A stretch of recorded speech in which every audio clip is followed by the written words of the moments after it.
Comenzamos con una pregunta porque ya se la saben, porque ya te la sabes. ¿Sabes lo que significa la Pascua? ¿Qué? Pasar de largo. ¿Por qué se celebra la Pascua en estas fechas?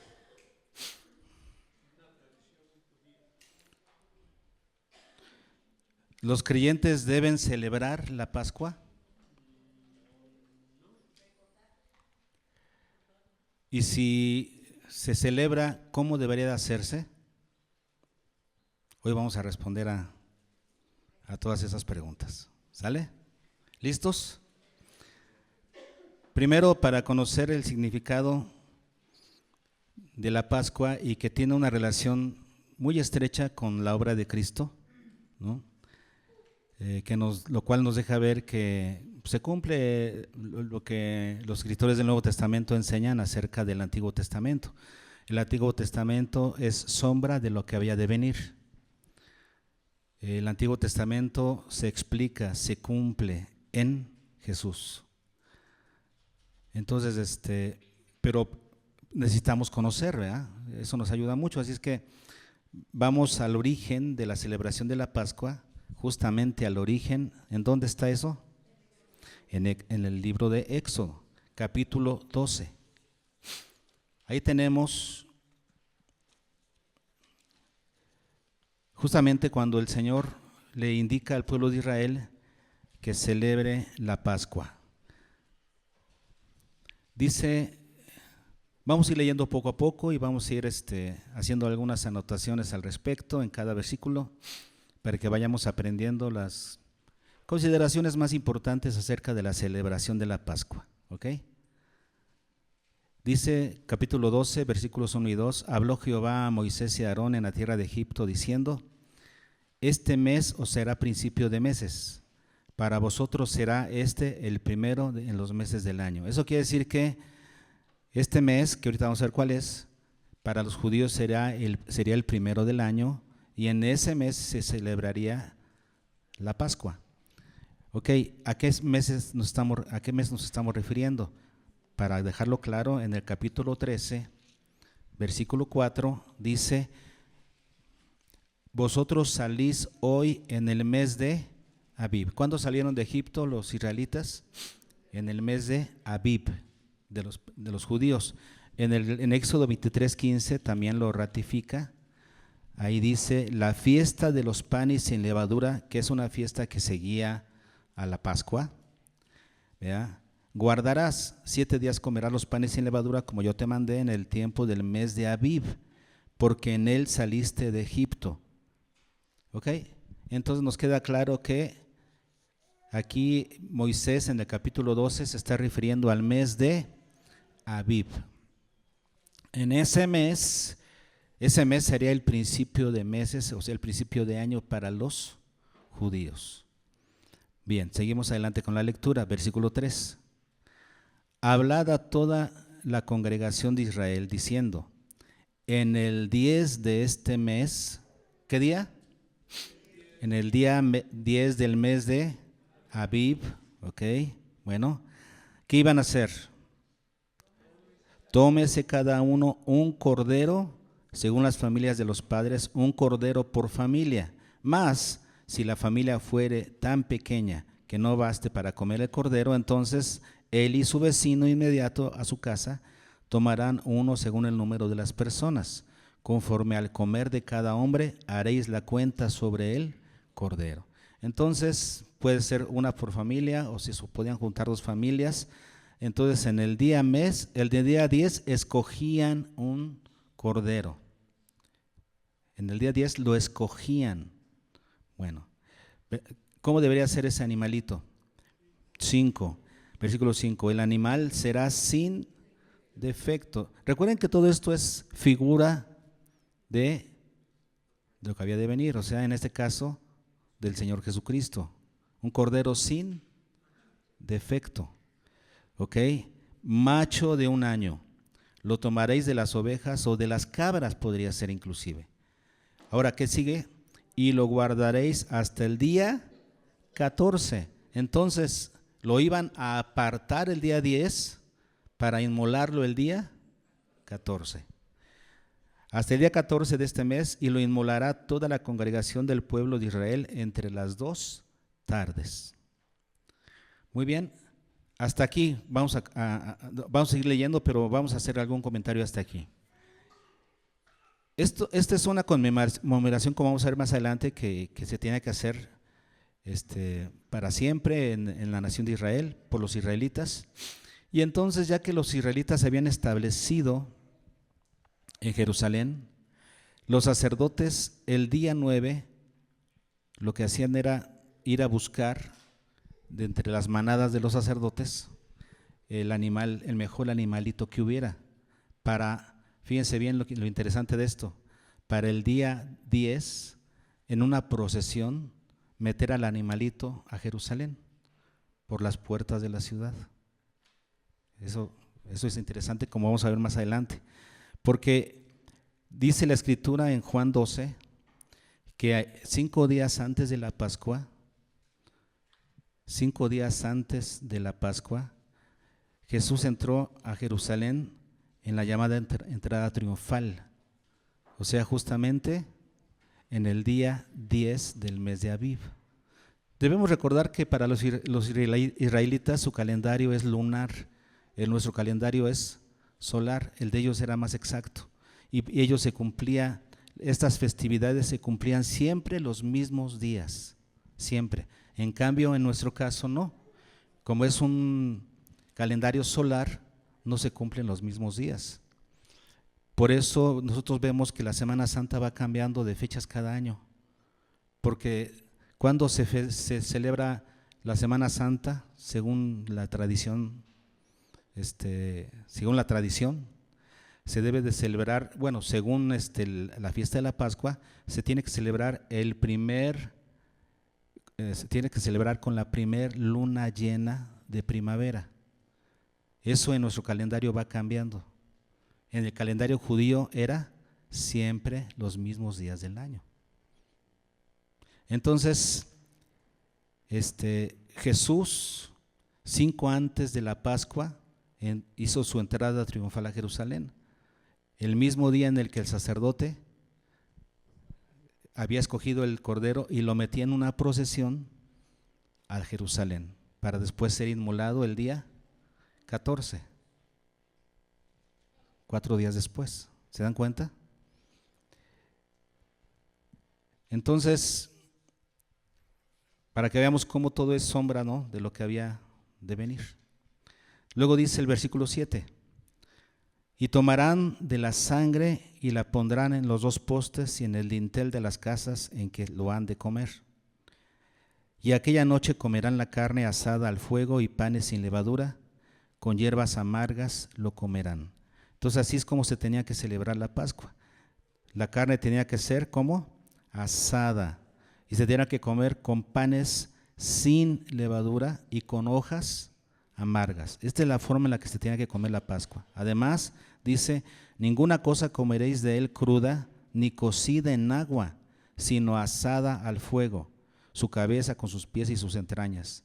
Ninguna cosa dejaréis de él hasta la mañana, y lo que quedare hasta la mañana lo quemaréis en el fuego. Y lo comeréis así. Fíjense cómo tiene que comerse la Pascua: ceñidos vuestros lomos, o sea, bien vestidos. ¿Qué más? Vuestro calzado en vuestros pies y vuestro bordón en vuestra mano, y lo comeréis como apresuradamente. Es la Pascua a Jehová. Acuérdense que ellos celebraron la Pascua en la noche y al día siguiente salieron de Egipto. Entonces, ¿cómo tenían que estar?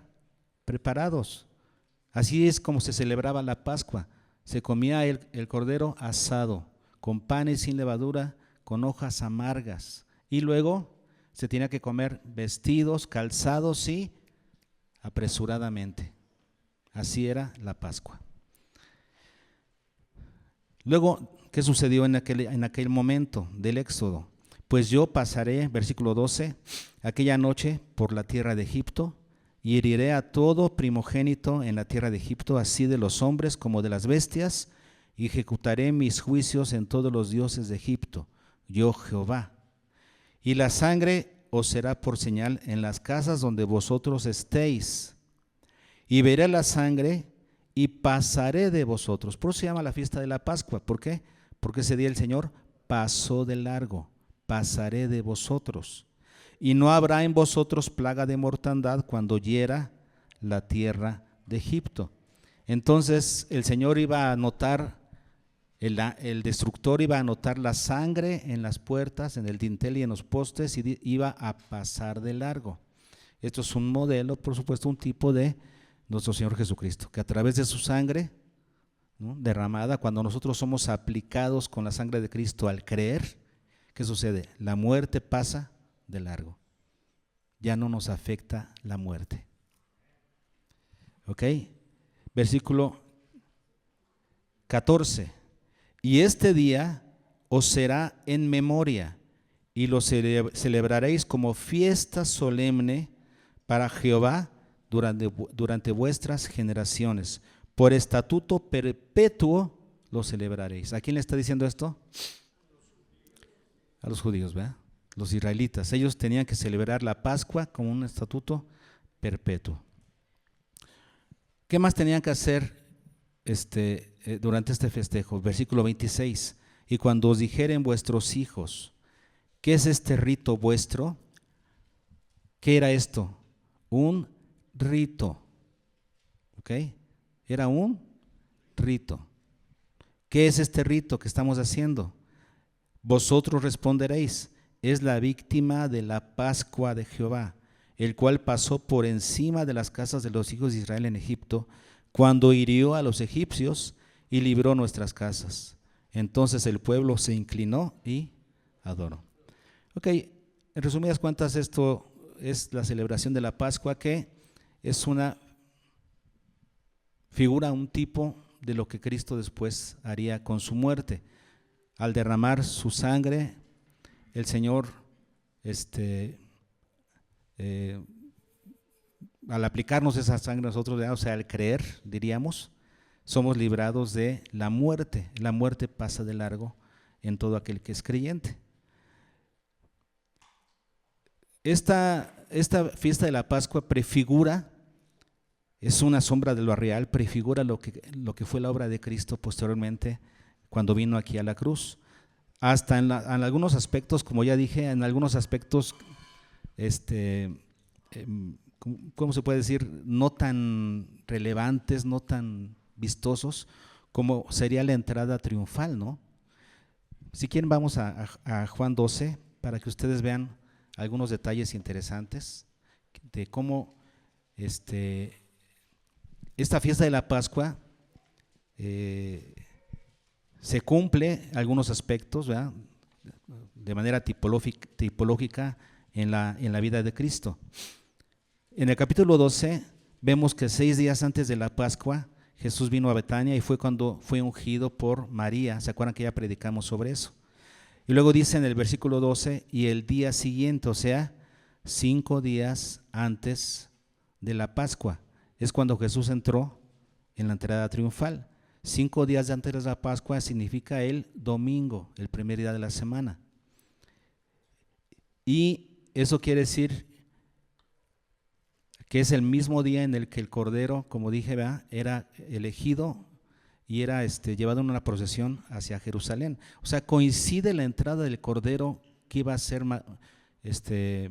muerto, inmolado por los sacerdotes, coincide con el día que Jesús hizo la entrada triunfal en Jerusalén.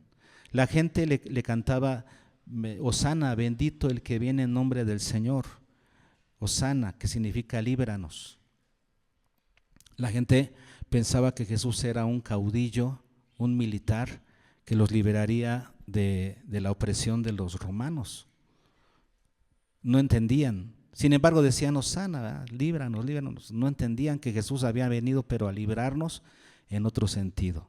Él era el Cordero Pascual, eso no lo vieron venir. El Cordero Pascual que entraría por esas mismas puertas hacia Jerusalén. Jesús era el Cordero Pascual que estaba entrando por las puertas de Jerusalén para ser inmolado en algunos días más. Fíjense cómo hay ahí esa comparativa, ¿no? Durante los capítulos 13 al 17, todos los eventos del capítulo 13 y el 17 de Juan se realizaron durante la Pascua, ese día de la Pascua. Todo eso que vemos cuando Jesús lava los pies de los discípulos, cuando Jesús anuncia la traición de Judas, todas esas enseñanzas acerca del Espíritu Santo, acerca de la vid verdadera, la obra del Espíritu Santo, todo esto sucedió hasta la oración de Jesús del capítulo 17 que predicamos la semana pasada. Todo esto sucedió el día de la Pascua, que es una noche antes de que Jesús fuera entregado. Y después Jesús muere un viernes para resucitar un domingo, el primer día de la semana.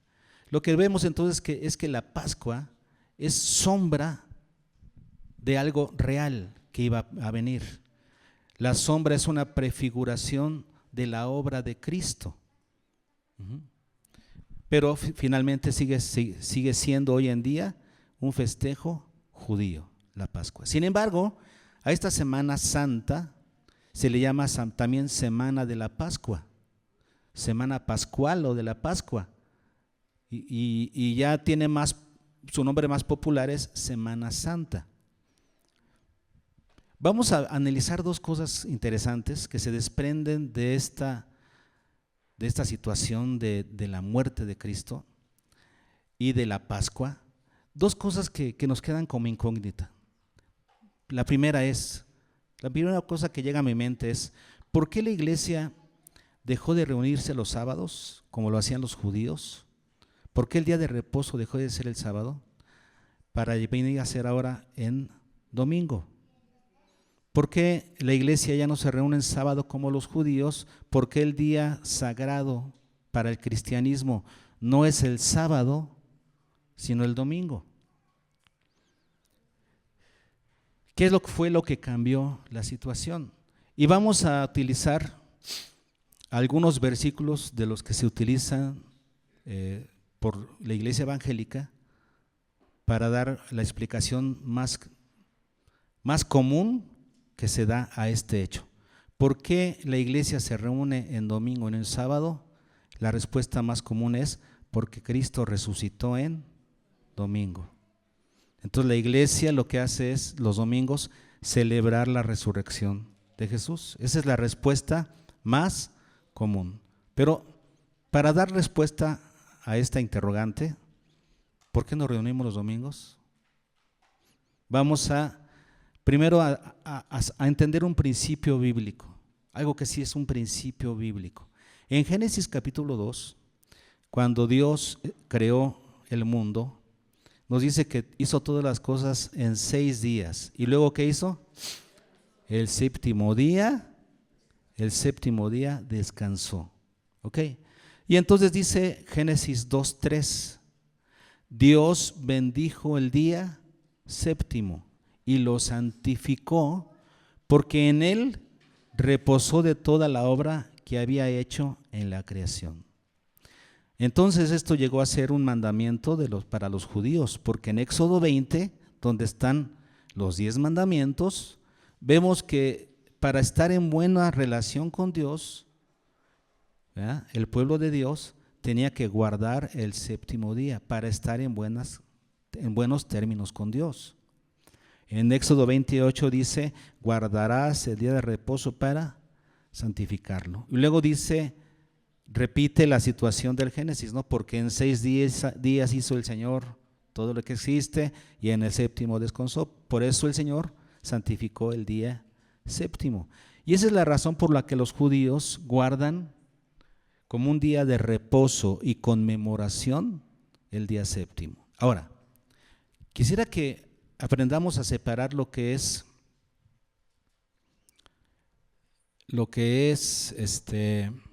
un principio, ¿no?, el principio bíblico de lo que es una situación cultural. Nos queda claro que un principio bíblico es que apartemos un día de la semana para reposo y conmemoración. En el caso de los judíos, ellos apartan el día séptimo. Y la iglesia ahora ha apartado el domingo. ¿Por qué? El principio es correcto. ¿Tenemos que apartar un día para dedicarlo a descanso y conmemoración? Sí. ¿Por qué el domingo? En nuestro caso. Decíamos, porque la iglesia dice ahora, Jesús resucitó en domingo. Así es que la iglesia ahora, cada domingo, celebramos la resurrección del Señor. Vamos a ver algunas citas. En Juan 21 nos dice, el primer día de la semana vinieron María Magdalena y fue al sepulcro. ¿Qué sucedió? Jesús ya no estaba ahí. ¿Cuándo resucitó Jesús? El primer día de la semana, o sea, el que ahora nosotros llamamos domingo.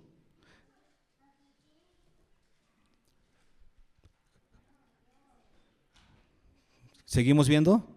En Juan 20 también, pero en el versículo 19, Jesús se apareció por primera vez a sus 12 discípulos.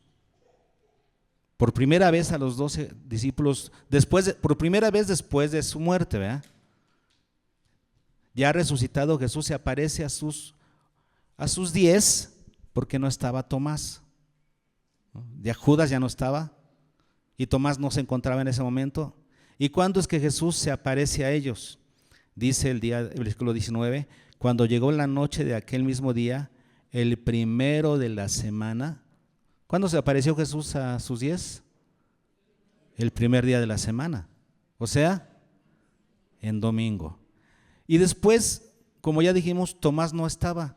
Y cuando llega Tomás y le dicen, vino el Señor, se nos apareció. Y Tomás dijo, no, yo hasta que no lo vea, hasta que no toque sus heridas, no lo voy a creer. Y entonces Jesús se volvió a aparecer a ellos. ¿Saben qué día volvió a aparecer a ellos? Versículo 26. 8 días después, o sea, en domingo. Entonces, estoy dando las razones por las que la iglesia evangélica dice que la iglesia se reúne para celebrar la resurrección, ¿sí? ¿Por qué nos reunimos en domingo? Porque Jesús resucitó en domingo, porque Jesús se apareció a sus discípulos en domingo. ¿Qué más sucedió? Hechos 2:1. Hechos 2:1. ¿Qué sucedió ahí? El día del Pentecostés. ¿Cuándo se celebraba el día del Pentecostés? Y recuerden lo que les dije, que el calendario judío era muy exacto. Era un calendario lunar, de tal manera que todos los días siempre, los días festivos, siempre se celebraban los mismos días del año para ellos. Ellos no cambiaban los días de festejo como en nuestro caso. Para ellos siempre caían en el mismo día. O sea, Pascua siempre caía en jueves. Para los judíos no cambiaban los días. ¿Cuándo se celebraba el Pentecostés? ¿Cuándo celebraban el Pentecostés los judíos? Bueno, vamos a Levítico.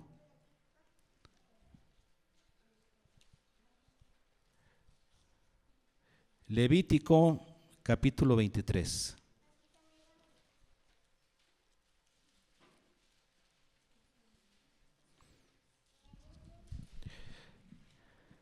¿Ya lo tienen? Versículo 15 y 16 dice, y contaréis desde el día que sigue al día de reposo. ¿Qué? ¿Ok? Desde el día en que ofrecisteis la gavilla de las ofrendas mecidas, 7 semanas cumplidas serán. Hasta el día siguiente del séptimo día de reposo contaréis 50 días. Si contamos 7 días por 7, 49, pero estamos hablando de, si comenzamos a contar a partir del día de reposo, 7 días, y luego otros 7 o 7, y luego dice el día 50 es el día siguiente al día de reposo. ¿Qué significa esto? Que el Pentecostés siempre caía en domingo. La fiesta del Pentecostés caía en domingo.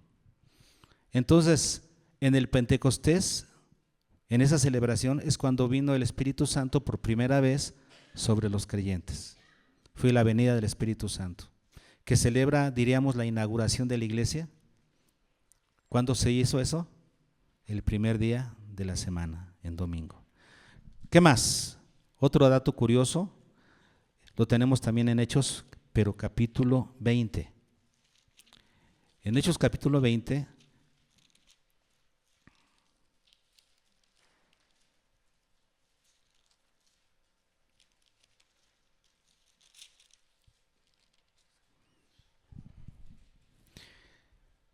y dice que el versículo 7, el primer día de la semana, reunidos los discípulos para partir el pan.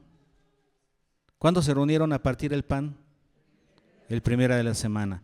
Ahora, ¿será porque Pablo llegó ese día a lo mejor y no tuvo chance otro día? No, porque el versículo 6 termina diciendo el versículo que Pablo llegó a Troas, donde nos quedamos 7 días, dice, o sea, Pablo ya tenía 7 días en Troas. ¿Por qué no se reunió otro día?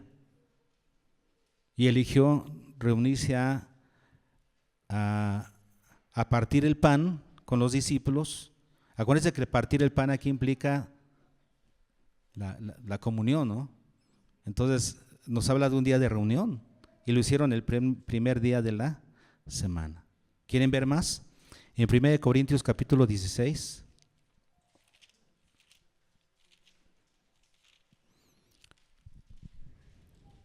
Versículos 1 y 2. Dice Pablo, en cuanto a la ofrenda para los santos, haced vosotros también de la manera que ordené en las iglesias de Galacia. Notemos que esta instrucción que Pablo le va a dar a los de Corinto es la misma instrucción que él ya había dado en las iglesias de Galacia. O sea, en Galacia no había una iglesia, había varias iglesias en esa zona. Y dice que a todas las iglesias de Galacia les dio esta misma instrucción. ¿Cuál es? Cada primer día de la semana, cada uno de vosotros ponga aparte algo. ¿De qué está hablando? De esa ofrenda voluntaria que iba a recoger. Entonces Pablo estaba preparándolos para que ellos recogieran cada primer día de la semana, fueran recogiendo una colecta para que cuando Pablo llegara, él la recogiera y la llevara a Jerusalén. Y dice que esa misma instrucción la dio en las iglesias de Galacia, la misma que está dando aquí a la iglesia de Corinto. Que cada primer día de la semana juntaran ese dinero. ¿Por qué? Porque era el día de reunión. Y la última evidencia, en Apocalipsis 1:10, nos dice que estaba Juan cuando recibió la revelación que el Señor le estaba dando, se encontraba Juan en la isla de Patmos, pero dice, versículo 10, yo estaba en el Espíritu en el día del Señor. Y podemos notar que así se le fue denominando a ese día, al primer día de la semana. Esto nos lo corroboran varios escritos de los padres de la iglesia, que no está aquí en la Biblia, pero padres de la iglesia diversos, o sea, quiere decir los que siguieron a los apóstoles, se les denominó los padres de la iglesia. Fueron los líderes de la iglesia después de que los apóstoles murieron. Y en varios de los escritos de los padres de la iglesia viene que se le denominó al primer día de la semana, se le denominó el día del Señor.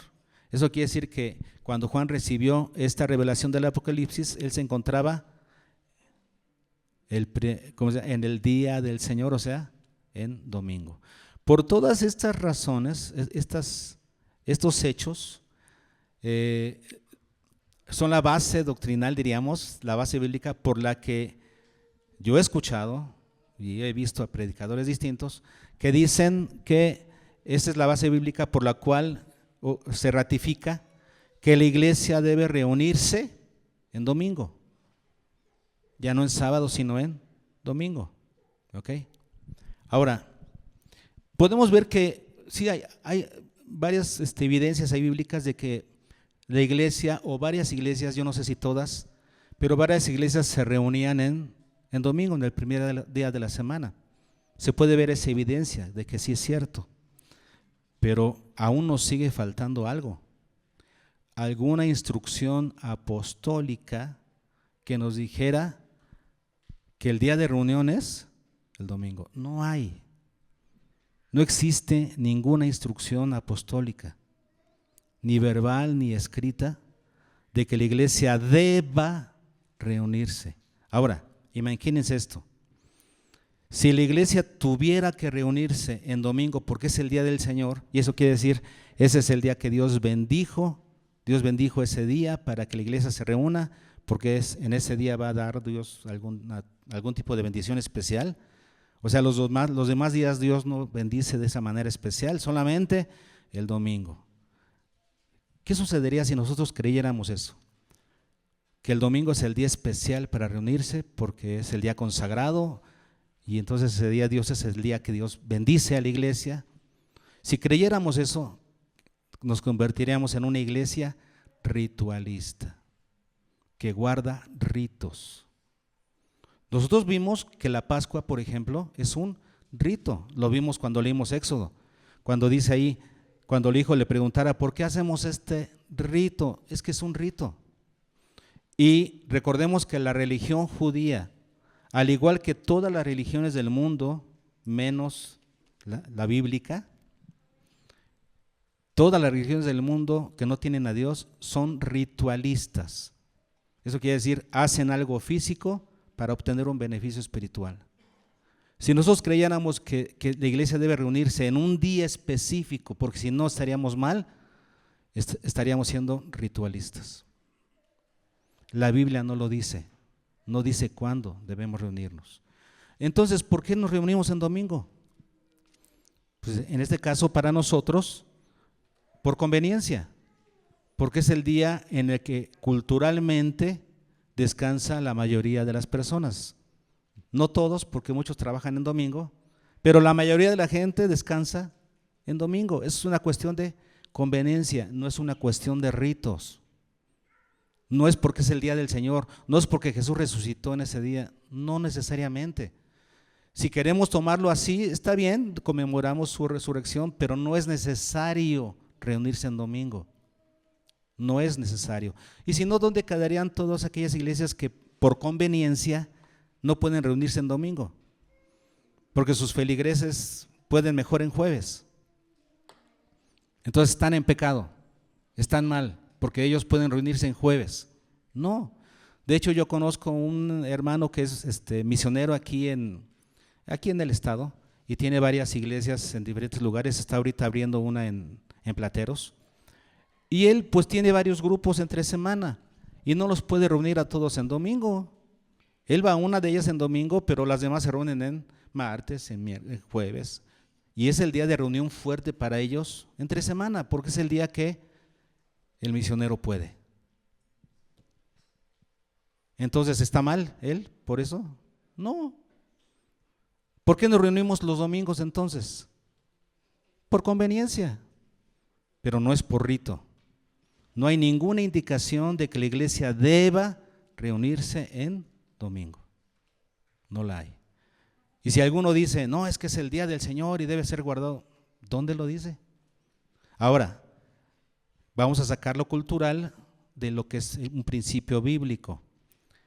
¿Debemos dedicar un día al Señor para reposo y conmemoración del Señor? Sí. ¿Debe ser en domingo? No. ¿Sí entendimos? Sí debemos dedicar un día. Aquellos que dicen, no, Dios está en mi casa, yo por eso no me reúno. Bueno, estás mal, estás transgrediendo un principio bíblico que es el de no dejar de congregarnos como algunos tienen por costumbre. ¿Es necesario apartar un día para congregarte? Sí. ¿Tiene que ser sábado? No. ¿Tiene que ser domingo? No. Tiene que ser el día que mejor le acomode a la congregación. Ahora, ya sacamos ese asunto del día de reunión domingo y esto nos va a ayudar para lo que sigue, que es, ¿debemos celebrar la Pascua? ¿Debemos celebrar la semana de Pascua los creyentes? ¿Sí o no? Y si sí, ¿cómo? O si no, no. Y si sí, ¿cómo? Para responder a esta pregunta, vamos a Primera de Corintios capítulo 5. Porque ahí Pablo nos va a dar la respuesta específicamente. En 1 Corintios 5, versículos 6 al 8.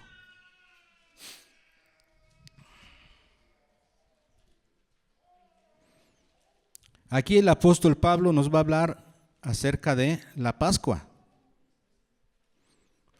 1 Corintios 5, y comienza diciendo en el versículo 6, no es buena vuestra jactancia. ¿No sabéis que un poco de levadura leuda toda la masa? ¿Qué significa la levadura en este caso, en este contexto? Y aquí la palabra levadura es interesante porque Pablo nos va a hablar acerca de la Pascua en el versículo 7. Y recordamos que en el festejo de la Pascua, en la fiesta de la Pascua, los panes se debían de comer sin levadura. Y además hay otra indicación más interesante, más fuerte. Dice, y no se debe encontrar levadura en todo tu territorio durante los 7 días que dure la fiesta. Lo que sucede es que la Pascua se celebraba un día y luego 7 días seguidos en adelante se celebraba la fiesta de los panes sin levadura. O sea que durante 7 días no debía haber nada de leudado, nada de ¿cómo se llama? De levadura en todo el territorio de Israel. Qué interesante, ¿no? Que en la fiesta de la Pascua no tenía que haber levadura. Pablo utiliza ese elemento de la Pascua para decir aquí, un poco de levadura leuda toda la masa. ¿Cuánta levadura se necesita para leudar una gran cantidad de masa?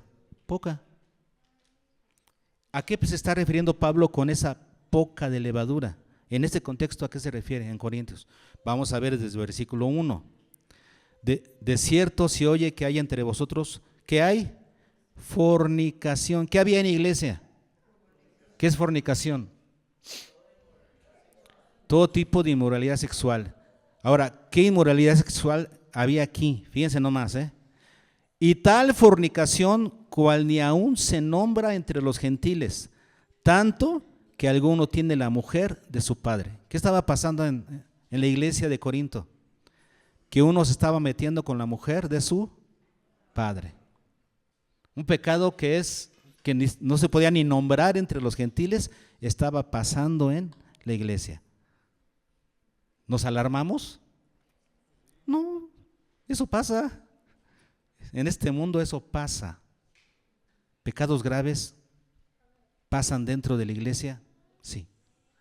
Y eso no es lo grave. Lo grave es que la iglesia no haga nada, como dice aquí.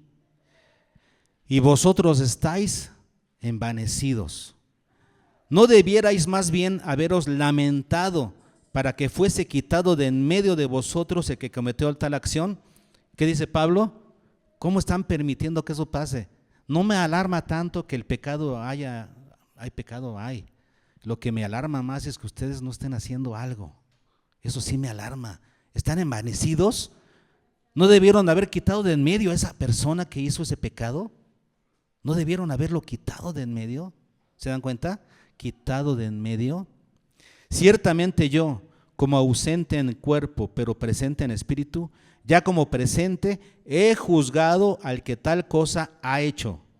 En el nombre de nuestro Señor Jesucristo, reunidos vosotros y mi espíritu, con el poder de nuestro Señor Jesucristo, el tal sea entregado a Satanás para destrucción de la carne, a fin de que el espíritu sea salvo en el día del Señor Jesús.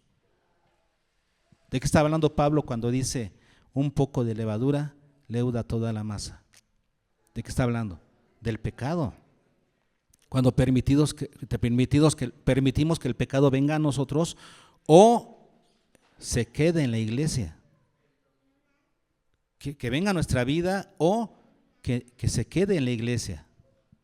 Eso es levadura en este caso. Un poco de levadura leuda toda la masa. Entonces, ¿cuál es la indicación de Pablo? Limpiaos pues de la vieja levadura. ¿Cuál es esa vieja levadura? El estilo de vida pecaminoso que hemos traído cargando del mundo. Hemos aprendido un estilo de vida pecaminoso. ¿Qué debemos hacer con él? Limpiarnos de ese pecado, de ese hábito pecaminoso que traemos del mundo. ¿Para qué? Para que seáis nueva masa, ¿cómo?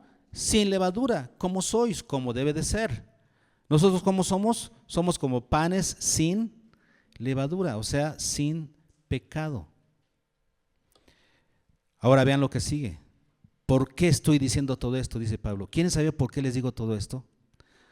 Porque Cristo Porque nuestra Pascua, que es Cristo, ya fue sacrificada por nosotros. ¿Quién es nuestra Pascua? Ya no necesitamos buscar el día 10 de la Aviv. Ya no tenemos que ir a buscar un corderito sin mancha, macho, ¿verdad? Sin defecto, para traerlo y el día 14 sacrificarlo. Cristo, nuestra Pascua, ya fue sacrificado. ¿Quién es nuestra Pascua? Cristo. ¿Debemos de celebrar la Pascua como lo hacen los judíos? No. ¿Cómo la celebran los cristianos? Bueno, Jesús nos enseñó a tomar la comunión para recordar, conmemorar su muerte hasta que Él venga. ¿Y cuándo tomamos la comunión?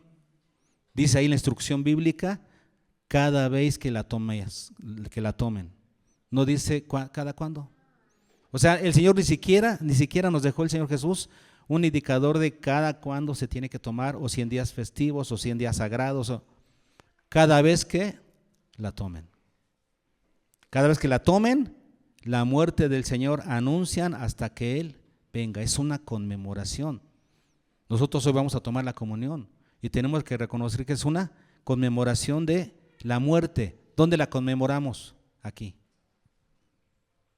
Es hacer memoria de lo que Cristo hizo. Recordar lo que Cristo hizo por nosotros. En lugar de la Pascua, el creyente ahora toma la cena del Señor. Pero igual, ¿de qué está hablando aquí Pablo? Pablo nos va a hablar de otra cosa. Porque dice aquí que Cristo, nuestra Pascua, ya fue sacrificada. Y entonces vean cómo termina el versículo 8. Cómo inicia el versículo 8, mejor dicho. Así que, como nuestra Pascua, que es Cristo, ya fue sacrificada, así que, ¿qué debemos hacer? Celebremos la fiesta. ¿Cuál fiesta? Y aquí la palabra celebremos la fiesta no son tres palabras, celebremos la fiesta, es una sola palabra griega. La palabra eortazo, que significa guarda. Y sí se refiere a guardar a una celebración, un tipo de celebración. Pero la palabra guardar, ¿qué implica? Guardar el significado de esa celebración. Eso quiere decir, no celebres esa fiesta por tradición, porque siempre se hace. No lo celebres nada más así, no, guarda el significado de esa celebración.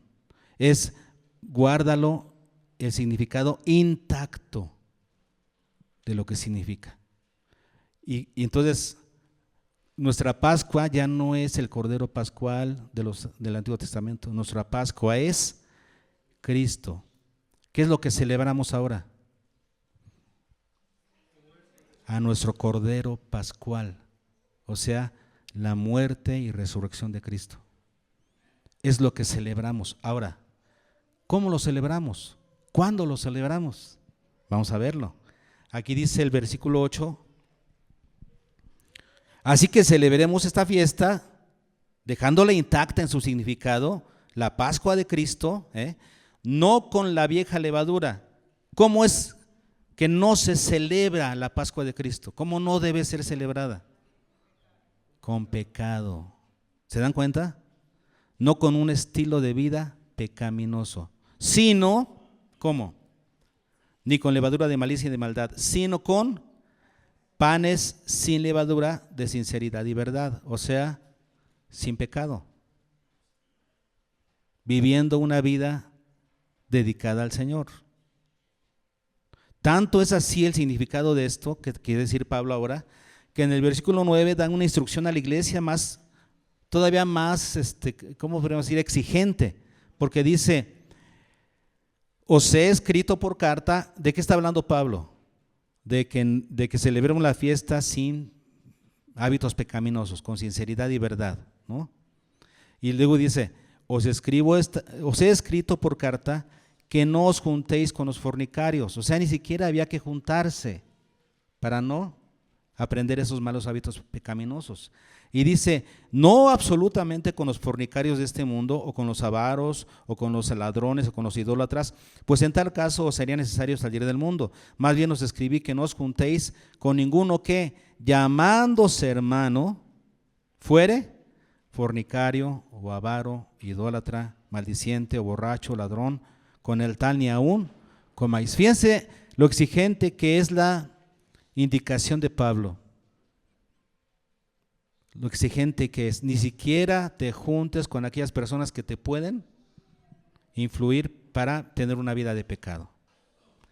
En resumen, entonces, hermanos, somos llamados nosotros no a celebrar una Semana Santa, sino a celebrar una vida santa. ¿A qué somos llamados? ¿A festejar una fecha determinada, una semana determinada, con actos religiosos determinados? No. ¿Cómo celebramos la Pascua de Cristo? Con una vida sin pecado. ¿Cada cuándo?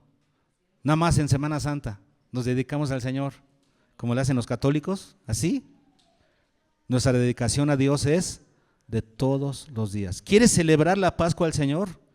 Es teniendo una vida santa todos los días. Así se celebra la Pascua de Cristo. No en una fecha determinada, sino de una forma determinada. ¿Cuál es la forma correcta? Esforzándote por vivir sin pecado, con panes sin levadura, sin pecado. Ya aprendimos entonces, no es necesario guardar una fecha determinada. Y si guardamos algunas fechas, sería solamente por algún objetivo didáctico o para aprovechar esas fechas y predicar el Evangelio, que es lo que necesitamos. Predicar el Evangelio aprovechando esas fechas para utilizar ese tema y predicarlo a la gente. Nosotros como iglesia no necesitamos guardar estas fechas. Lo que necesitamos es aprender que para agradar a Dios necesitamos vivir sin pecado los 365 días del año. Y si pecamos, ¿qué hacemos? Nos arrepentimos, volvemos al Señor, le pedimos perdón y seguimos esforzándonos en una vida de santidad. ¿Por qué? Porque así se celebra la Pascua de Cristo. No con panes, no con levadura, de pecado y de malicia, sino con panes sin levadura de sinceridad y verdad. O sea, con una vida sin pecado. ¿Realmente quieres agradar a Dios en estas fechas y en cualquier fecha? No hay fechas, es con una vida santa delante de Dios. ¿Ok? ¿Qué aprendimos hoy?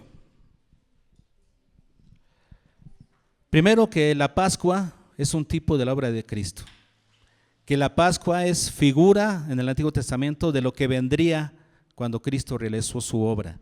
Que así como en la Pascua se apartaba un cordero para meterlo en Jerusalén el día 10, Jesús el día 10 de Aviv entró por las puertas de Jerusalén como el cordero.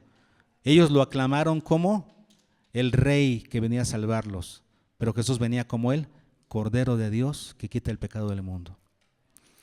Jesús murió y con su sangre nos libra de las consecuencias del pecado. Pasa por alto la muerte en nosotros. Así es que la Pascua es un tipo de la obra de Cristo, sí. Pero debemos celebrar, para empezar, el domingo, ya dijimos, no. ¿Se debe apartar un día para dedicación y conmemoración al Señor? Sí. ¿Tiene que ser un día específico? No. Es el día que mejor convenga a la congregación. Y con relación a la Pascua, ¿debemos celebrar una fecha, una Semana Santa? No. Debemos tener una vida santa. ¿Quieres agradar a Dios? No es a través de celebrar algunos ritos de una semana. Es a través de vivir los 365 días en un esfuerzo de santidad. ¿Ok? Vamos a prepararnos para tomar la comunión. Ya están aquí los niños. Van a pasar con sus papás para que los papás los dirijan. Y vamos a tomar juntos la comunión, o como la Escritura le llama, la Cena del Señor. Ese es el título realmente bíblico, la Cena del Señor. Vamos a tomarla juntos a través de esta conmemoración. Solamente tenemos dos conmemoraciones bíblicas, que son el bautismo en agua y la Cena del Señor. Y a través de este evento vamos a recordar vívidamente la muerte de Cristo y sus beneficios por nosotros. No se trata solamente de decir, ay Señor, cuánto sufriste. No, Porque acuérdense que estamos recordando lo que Él hizo y su significado para nosotros. Gracias a la muerte de Cristo, la muerte pasa de largo. ¿Le dan gracias a Dios por eso? Amén.